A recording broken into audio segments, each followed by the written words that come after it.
Antes de empezar, nada, hacer un poquito de referencia a esos dos libros que me dijo Andrés, uno del 2019, si no me equivoco, el cual es La democracia es un tranvía de Península, el cual, pues bueno, Ujú. trata de lo que es la figura de Erdogan y la evolución de Turquía en las últimas décadas, y luego Sínora, de la Caja Books, el cual pues trata de la frontera turco-griega y las migraciones y refugiados del presente y pasado. Precisamente a raíz de ese segundo libro, Andrés, te quiero preguntar si tratas el tema del conflicto que tuvieron en torno a agosto del año pasado en aguas del Mediterráneo, Turquía y Grecia, por curiosidad simplemente.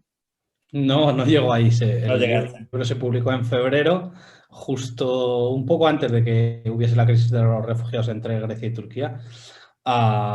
Pero bueno, se tratan otros parecidos anteriores, ¿no? No con el telón de fondo de la búsqueda de hidrocarburos, como es en este caso, sino por el problema de la soberanía, ¿no? De la delimitación de la soberanía sobre las aguas, por lo que se llamó, bueno, la crisis de Imia o Kardak, que es una isla, se llama de una forma u otra en turco, y, bueno, una isla, un peñón, nada, unas rocas, y que por la que ambos países estuvieron a punto de ir a la guerra a finales de los 90. Magnífico. Bueno, Turquía no tiene buena relación con Grecia, ya lo sabemos. Tampoco lo tiene con Egipto, pero hemos conocido, la hablaba ahora mismo con Andrea, hemos conocido hace unos días que quiere mejorar sus relaciones comerciales con Egipto, pero yo quiero preguntaros a raíz de eso, ¿hasta qué punto será posible y cómo se llevará? Porque son dos países que, bueno, tiraron por bandos distintos en la guerra de Libia, luego Erdogan acusó de tirano Uh-huh. al presidente egipcio. Se prevé una negociación complicada, ¿no? Dale tú primero, Andrea. Sí, o sea, la negociación es complicada y es que, por aparte de todo lo que has dicho tú, es que Turquía mantiene unas relaciones muy estrechas con los hermanos musulmanes, que son como el gran enemigo del gobierno de egipcio de Al-Sisi. Y es que realmente el gobierno egipcio le puso a Turquía como requisito fundamental para un acercamiento de las relaciones, condenar y cortar vínculos con los hermanos musulmanes, algo que Turquía se va a negar, o sea, lo más probable. Sí, dale tú ahora, Andrés. Bueno, pues a ver, parece que están avanzando de momento. Hoy estaba, me parece que hoy, porque es una de las últimas alertas que se ha recibido o que ha recibido de la agencia Anadolu, de la agencia turca, es bueno, que había concluido la primera reunión entre el enviado del Ministerio de Exteriores turco en Egipto con sus pares egipcios. A ver, por lo pronto está claro que ni Turquía va a renunciar digamos, la influencia que tiene sobre los hermanos musulmanes, ni Al-Sisi va a dejar de pedir, ¿no?, que se corten las relaciones con un grupo que consideran que es terrorista, etcétera, etcétera, pero que bueno, ha sido parte de la política egipcia en la legalidad y en la ilegalidad durante décadas, ¿no? Pero lo que sí que ha hecho Turquía es, bueno, Estambul se ha convertido en un refugio para los disidentes de muchos regímenes de Oriente Medio desde la primavera árabe, y aquí hay muchísimos hermanos musulmanes egipcios y de otros países, y tienen sus canales, sus medios online, etcétera, desde donde emiten para sus países de origen, ¿no? Entonces, lo que sí que le han pedido los turcos a los canales y a los medios vinculados a los hermanos musulmanes egipcios es que reduzcan el tono de las críticas, ¿no? Y parece ser, esto nos lo confirmaron la gentes de estos canales, ¿no?, que sí que habían aceptado, bueno, pues un poco bajar el tono, ¿no?, de la crítica hacia el régimen de Al-Sisi. Como digo, bueno, pues con Egipto mal, pero de momento poco a poco iremos viendo cómo es también la relación de Turquía con Estados Unidos y más sobre todo después de esa declaración tan polémica por parte de Biden, haciendo referencia al genocidio por primera vez en la historia que se produjo en Armenia. ¿Qué relación podemos esperar a partir de ahora, después de los primeros 100 días de Biden en Estados Unidos, con Erdogan? O sea, pues que las relaciones entre Estados Unidos y Turquía, o sea, sí han estado caracterizadas por idas y venidas de pasar de la cooperación a tensiones, con sanciones, embargos económicos. Y es que ahora, o sea, con la política antes de Erdogan, sobre todo en la época de los 90, seguía ocupando Estados Unidos un papel muy importante dentro de la agenda exterior turca y había mucha cooperación. Sin embargo, con la llegada de Erdogan al poder y esa Y ese cambio en la política y la estrategia exterior, pues ha habido más un cambio como de desafío hacia Estados Unidos de seguir una agenda propia, como se pudo ver en Siria con las diversas operaciones que hicieron contra los kurdos. Y es que ahora mismo, ya comentábamos, es que o sea, solo Reagan ha mencionado algo del genocidio armenio. La cuestión ha ido pasando de una administración a otra porque no querían dañar las relaciones con Turquía, la cual es considerado un socio estratégico por parte de Estados Unidos. Bueno, y es que es muy estratégico. O sea, muchas de sus operaciones en Oriente Medio pasan por las bases que se encuentran en Turquía y alguna vez Erdogan ha amenazado con cerrarlas o que pasasen directamente bajo control del gobierno si el país era sancionado. Pero la cuestión ha sido esta, se ha hecho, o sea, Biden cumplió su promesa electoral de reconocer el genocidio armenio, lo cual saltó la indignación por el gobierno de Ankara, que no es que niegue los actos, pero no lo reconoce como genocidio. Claro, esa es la diferencia. Bueno, es verdad, como decía Andrea, que las relaciones con Estados Unidos siempre han estado entre, bueno, el amor y el odio, ¿no? O sea, incluso antes de Erdogan. Digamos que ya en los 90, con el apoyo que Estados Unidos daba a la parte kurda de Irak, hubo tensiones. En los 70 hubo un embargo de Estados Unidos armamentístico contra Turquía por la invasión del norte de Chipre. Entonces, siempre, aunque es verdad que Turquía siempre ha sido, bueno, ya casi desde el inicio, ha sido miembro de la OTAN, ha estado durante la Guerra Fría estuvo bajo el paraguas de Estados Unidos y toda su política exterior estaba marcada por Estados Unidos. Es cierto que tanto a nivel social como a nivel político siempre ha habido un resquemor bastante grande contra Estados Unidos.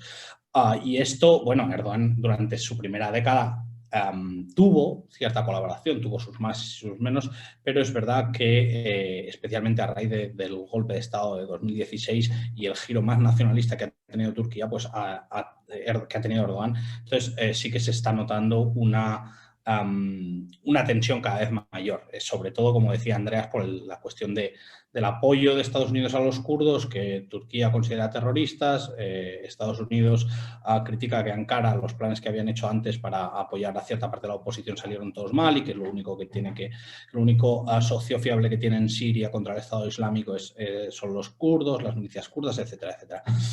Pero bueno, la cuestión del genocidio. A ver, como decía hace unos días que estábamos hablando con una amiga mía, no sabemos cuánto tiempo le queda a Biden. Es un señor mayor, no digo nada, pero entonces está haciendo muchos méritos para pasar a la historia. Y de ahí que esté actuando rápido desde el tema de las vacunas, aparte de para asegurarse de que no vuelva otro Trump o de que el Partido Republicano no recupere el poder, etcétera, etcétera, está actuando muy rápido, ¿no? Y un poco con la vista puesta en pasar a la historia. De ahí, digamos, sus políticas tan activas que están siendo en las últimas semanas, y de ahí también una cuestión histórica como reconocer el genocidio, que sobre todo para la comunidad armenia en Estados Unidos, que es toda de la diáspora, es heredera de los supervivientes de las matanzas otomanas, es muy importante, y además es una comunidad que vota mayoritariamente demócrata, por tanto, pues doblemente importante para ellos. Luego, por otro lado, la reacción de Turquía, sí, verbalmente ha sido de decir que, bueno, que es muy fuerte, que algunos miembros del gobierno han dejado caer lo de cerrar las bases, pero no se ha producido. La respuesta, en realidad, teniendo en cuenta o conociendo cómo se mueve la narrativa turca, ha sido muy, muy, muy, muy leve.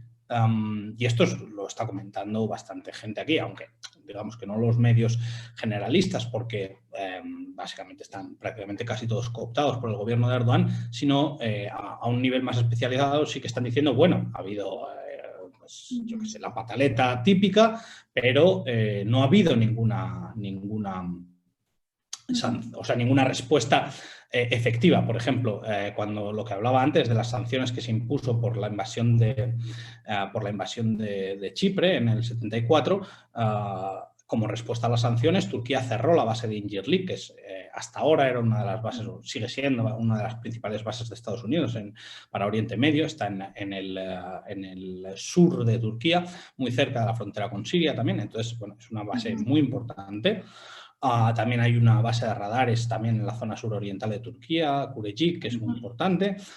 Pero, por un lado, Estados Unidos lleva años intentando sacarla de ahí, está hablando con Jordania, está hablando con Grecia, en la isla de Creta están reformando una base o creando nuevas, ¿no? para tener una base importante de Estados Unidos en el Mediterráneo Oriental y en Oriente Medio, porque básicamente Creta está enfrente de Libia, está cerca de otros teatros de operaciones, etcétera, etcétera. Entonces, bueno, primero Incirlik está perdiendo su importancia. Turquía es cada vez menos fiable para Estados Unidos en el sentido de que, por ejemplo, el Pentágono no se fía de Turquía, cuando antes, digamos que la élite militar turca y la élite militar estadounidense se entendían muy bien. El Departamento de Estado, que era el último defensor de Turquía en la administración estadounidense, cada vez cree menos en Turquía. Y luego, pues eso tienen posturas encontradas. Pero, ¿qué pasa? Turquía ahora mismo pasa por una situación económica muy, muy grave, en el sentido de que pues el Banco Central se ha quedado prácticamente sin reservas de divisa, porque bueno, las ha mal vendido intentando mantener el precio de la lira. Entonces, digamos que un enfrentamiento... No, Turquía no puede permitirse nuevos enfrentamientos. Y de ahí, por ejemplo, lo que hablábamos antes de reconciliarse con Egipto, intentar reconciliarse con Israel, a reconciliarse con la Unión Europea, tener menos tensión con Grecia.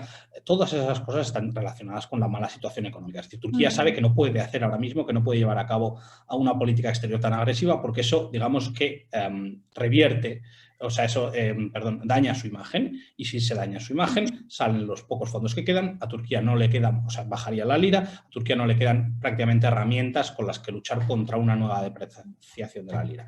Y por eso, digamos que la respuesta de Erdogan, que además la de Erdogan personalmente, otros miembros del gobierno respondieron el mismo día de las declaraciones de Biden, pero la respuesta de Erdogan fue 2 días después, muy oculta, diciendo simplemente no que estamos enfadados, no que va a haber sanciones, no que va a haber, no vamos a tomar medidas en contra, sino simplemente que estaban tristes, ¿no? Por lo que había hecho. Y luego, por otro lado, 2 temillas que se me han quedado ahí, que es otras razones Turquía, por las que Turquía no ha reaccionado duramente o de forma, digamos, más allá de las palabras, son que primero Estados Unidos tiene ya impuestas sanciones sobre Turquía por la compra de un sistema de misiles ruso. Y están trabajando ambos países en ver cómo lo solucionan. Probablemente se envíen a Azerbaiyán. Y luego también, en breve, vamos a conocer la sentencia contra un banco turco que fue utilizado para burlar las sanciones a Irán, ¿no? Las sanciones estadounidenses. Y eso se está juzgando en un tribunal estadounidense y en unas semanas se sabrá el resultado. Y esto también va a tener efectos económicos en Turquía. ¿Qué pasa? Que, bueno, hasta ahora Biden ha estado haciéndose el duro con Turquía, ¿no? Era básicamente lo que pretendía, para, digamos, un poco mostrarle a Turquía o a Erdogan, que ya no, las relaciones no, o sea, que no se le va a permitir hacer lo que hacía hasta ahora, ¿no? Como con Trump, ¿no? Porque con Trump tenían una relación muy de amigos. En plan, los turcos ahí fueron muy, muy listos, sabían que cuando se enteraban de la agenda, sabían cuándo estaba jugando al golf, y Erdogan le llamaba, obviamente a través de traductores y tal, pero Erdogan le llamaba y hablaban directamente sin que Trump, porque Trump era así, convocase cuando normalmente una reunión con un mandatario extranjero se hace con una serie de asesores, con una serie de actores políticos de la administración, pero Trump, cuando era así, pues no lo hacía. Y entonces, pues Erdogan le convencía de cosas. Digamos que Biden ha marcado un cambio de cómo van a funcionar las cosas con Turquía, y entonces estos meses... o sea, la primera conversación que han tenido por teléfono Biden y Erdogan desde la elección de Biden ha sido el día anterior al aniversario del genocidio, para avisarle de que iban a hacer eso y para ofrecerle, digamos, una reunión que será en junio, para empezar a reconducir las cosas, ¿no? Entonces, digamos que el gobierno de Turquía lo que está esperando es que a partir de junio las relaciones empiecen a mejorar. Y hasta entonces, pues bueno, se va a quedar... Pues, no va a tomar decisiones que vayan más allá de las quejas puntuales, etc. Está claro que Erdogan va a echar de menos a Trump. Por lo menos Ya lo está echando de menos. se espera. Luego Sí, dale, Andrea. hay otros puntos con las relaciones entre Estados Unidos y Turquía que también generan mucha fricción. O sea, ya no solo por los kurdos, sino por la definición que tiene cada país de grupo terrorista. O sea, porque para Estados Unidos grupo terrorista es solo el PKK, pero para Turquía todos los grupos kurdos, incluidas las YPG, son grupos terroristas. Bueno, Es que luego, a ver, a decir verdad, están, o sea, quiero decir, son parte del mismo entramado. Eso es lo que a Estados Unidos le ha costado mucho justificar su apoyo a un grupo que ellos mismos declaran terroristas, porque el entramado es básicamente el mismo. Entonces están intentando separarlos, por eso hicieron las SDF, y metieron otros grupos. Sí, que claro, Estados Unidos con esas declaraciones no buscaba a priori, según Biden, ni mucho menos tensar las relaciones, sino simplemente recordar ese momento para que, en palabras suyas, no se repita de nuevo un genocidio como ese. A priori, Estados Unidos no buscaba tensar las relaciones. Veremos por parte de Turquía qué es lo que pasa. Dejando a un lado la diplomacia, ahora mismo el asunto interno más importante, posiblemente en Turquía, más importante, como digo, es ese confinamiento un tanto extraño que Andrés lo está viviendo en primera persona allí desde la capital. ¿Desde Ankara estás, Andrés? No, en Estambul. Estambul. Un confinamiento el cual, bueno, pues se han confinado a los locales y a la gente que vive allí, pero sin embargo el turismo sigue viniendo, o sea, no hay ningún tipo de limitación excepto el test PCR negativo o estar vacunado. Realmente no había ninguna mejor solución para frenar la transmisión local que esta medida tan drástica y que ya está sentando bastante mal a la población turca. A ver, es complicado. O sea, la mayor parte de los médicos están de acuerdo en que había que imponer un confinamiento severo, pero había que haberlo puesto hace 2 meses, cuando estaba empezando a aumentar los contagios, que llegaron a 60.000 al día, una incidencia del doble de las que se han registrado en España. Pero se ha hecho ahora porque anteriormente pues, el partido del gobierno tenía que celebrar sus congresos provinciales y su congreso general, y bueno, pues había que hacerlo, no había que hacerlo con los delegados, había que hacerlo con todos los seguidores posibles dentro de un estadio y para mostrar que todavía sigue teniendo apoyo, porque las encuestas pues, no le sonríen mucho. Entonces había que proyectar una cierta imagen de fuerza, había que hacer eso y obviamente no puedes decretar un confinamiento mientras estás tú reuniéndote con miles de personas en un estadio cerrado. Pero bueno, por otro lado, es verdad que está sentando muy mal lo de que los turistas tengan vía libre para hacer lo que quieran y que este confinamiento y que el confinamiento se aplique a los demás. Y es más, que además hayan dicho los propios ministros que este confinamiento se hace para bajar los casos a un nivel que pueda ser aceptable para los turistas, para que los turistas vengan. Por lo que decía antes, porque Turquía se ha quedado sin divisas, necesita como agua de mayo las divisas de los ciudadanos extranjeros. Ahora bien, el confinamiento más estricto que ha tenido Turquía hasta la fecha es, digamos, el 60% de los trabajadores están exentos. ¿Por qué? Porque, bueno, aparte de todo lo que es servicios básicos y alimentación, etcétera, fábricas, construcción, siguen abiertos. Ahora los mercados callejeros se quejaron y también los van a volver a abrir. Y luego, pues muchas cosas no se están cumpliendo, ¿no? Hoy, por ejemplo, he tenido que ir a la papelería. Las papelerías o librerías están cerradas, supuestamente, pero he tenido que ir porque tenía que imprimir unas cosas para mi hijo. Y estaba el señor, pues estaba con la luz apagada y los juguetes que tiene normalmente fuera dentro, pero estaba abierto y estaba claramente abierto, ¿no? Y yo le he dicho, pero al final los han dejado abrir, ¿no? Y me dice, no, pues yo vengo de vez en cuando y tal, porque claro, hay muchos padres como tú, porque las clases están siendo online, ¿no? Que necesitan imprimir cosas o fotocopias o cuadernos o yo qué sé. Entonces, pues se está cumpliendo, o sea, yo qué sé, en mi barrio están abiertas las tintorerías que no deberían estarlo, están abiertos las inmobiliarias que no deberían estarlo, entonces se está cumpliendo así. Tampoco ha bajado mucho el tráfico, por ejemplo.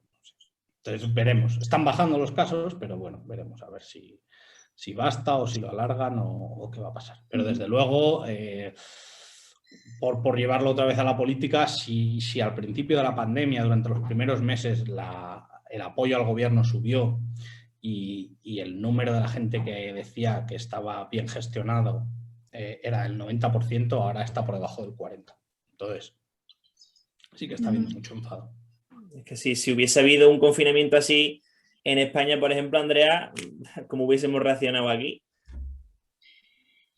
Hombre, no puedo dejar de ver los paralelismos con el enfado de la población turca de nosotros tenemos que estar confinados y con limitaciones y los turistas pueden hacer lo que quieran. O sea, y es que veía a periodistas y gente quejándose y es que no se diferenciaba tanto.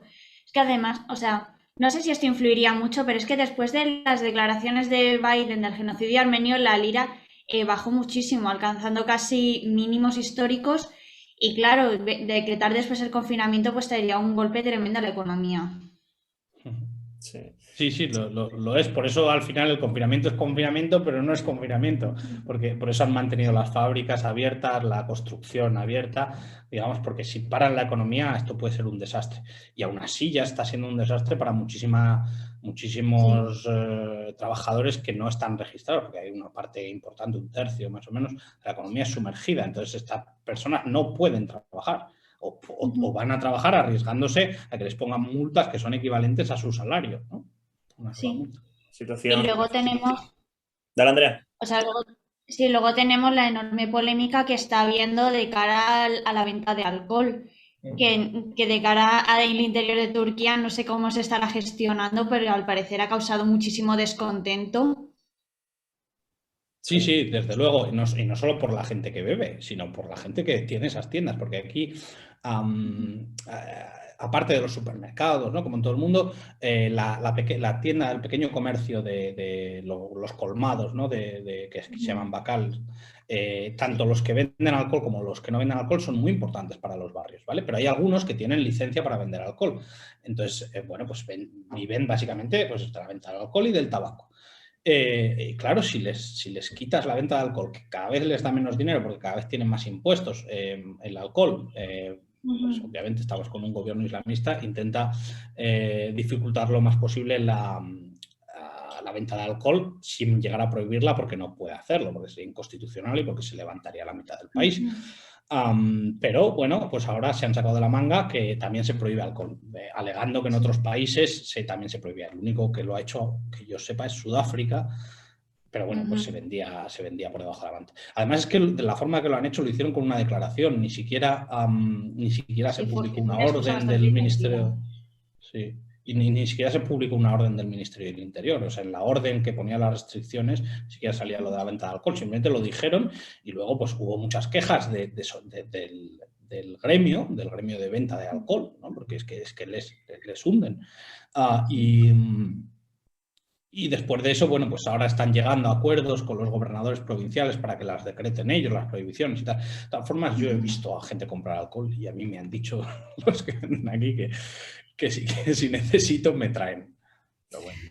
No sé si una situación, y con esto ya cerramos, no sé si una situación tan mala como la que pasa ahora Turquía por este tipo de razones, porque la inflación está mal y tal, ha llevado al gobierno a proponer un nuevo texto constitucional para llevarlo a debate para el año 2022. No sé qué causas llevan al gobierno a ese tipo de modificaciones y si tiene que ver algo con la mala situación que, como decimos, afronta ahora Turquía. Hombre, pues yo creo que sí que tiene que ver en el sentido de que es básicamente alejar el debate de la situación económica. Cualquier cosa para alejar el debate de la situación económica, pues como presentar un nuevo texto, una reforma, bueno, una nueva constitución, ¿no? O sea, lo de la nueva constitución es algo que se ha debatido durante mucho tiempo y que quiere la gente, ¿no? Porque esta constitución salió de la Junta Militar de los 80, aunque ha sido reformada, no sé si 20 o 30 veces, es decir, ya no se parece en nada a lo que salió de ahí, o se parece, pero en pocas cosas. El proyecto de nueva constitución que más avanzó hacia una constitución más democrática se hizo a finales de los 2000, pero bueno, al final en esos momentos la oposición socialdemócrata estaba totalmente en contra de cualquier colaboración con el partido de Erdogan y bueno, se terminó abandonando. Y luego, por otro lado, claro, Erdogan o pactaba con los kurdos, con lo cual se echaba hacia atrás todo el apoyo del electorado conservador nacionalista, o pactaba con los ultranacionalistas, con lo cual pierde el apoyo de los kurdos. Entonces, tenía ese problema y al final suspendió el proyecto de reforma constitucional y seguimos con esta. Luego la cambiaron, la cambió Erdogan con su aliado de la extrema derecha nacionalista, bueno, para crear esta especie de monstruo legal, porque no tiene ningún... El sistema, o sea, ha pasado, con la misma Constitución hemos pasado de un sistema parlamentario a un sistema presidencialista, con lo cual se ha hecho todo con parches en la anterior Constitución.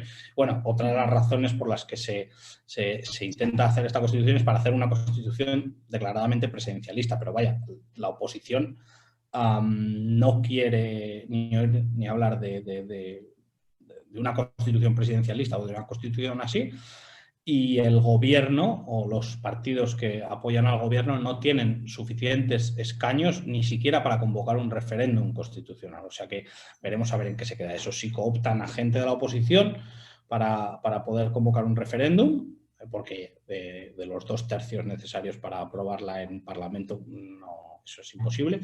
Pero bueno, los 3/5 para llevarla a referéndum podrían conseguirse si cooptan a gente de la oposición, pero bueno, también es bastante difícil. Ahora mismo la oposición está en una colaboración bastante buena, tienen buena sintonía y están colaborando en muchos temas contra el gobierno.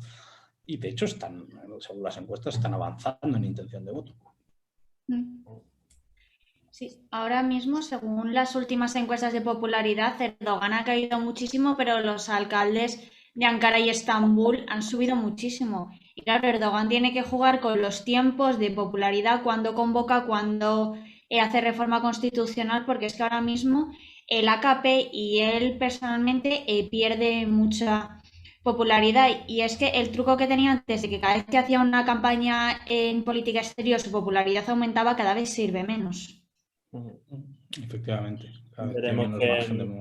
Veremos ese texto constitucional, veremos también ese confinamiento que acaba a mediados de mayo, creo, ¿no, Andrés?